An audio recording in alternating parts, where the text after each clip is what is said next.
తిరుమల శ్రీవారి ఆలయంలో ప్రతి సంవత్సరంలో 4 సార్లు కోయిలాళ్వార తిరుమంజనం కార్యక్రమాన్ని నిర్వహించడం ఆనవాయితీ.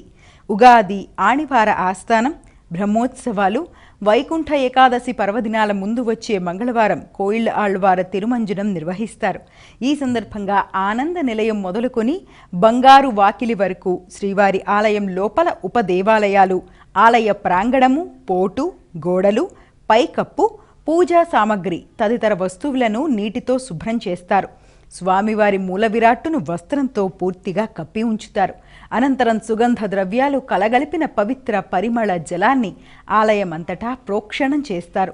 ప్రోటోకాల్ ప్రముఖులకు మినహా ఇతరులకు ఈ 2 రోజుల పాటు వీఐపీ బ్రేక్ దర్శనాలను తితిదే రద్దు చేసింది. ఈ నేపథ్యంలో 13, 16వ తేదీల్లో వీఐపీ బ్రేక్ దర్శనాలకు సంబంధించిన సిఫార్సు లేఖలు స్వీకరించరు. అదేవిధంగా జూలై 17న కళ్యాణోత్సవము, ఊంజల్ సేవ, ఆర్జిత బ్రహ్మోత్సవం, సహస్ర దీపాలంకరణ సేవలను రద్దు చేసింది. ఈ విషయాలను దృష్టిలో పెట్టుకుని సహకరించాలని భక్తులకు తితిదే విజ్ఞప్తి చేసింది.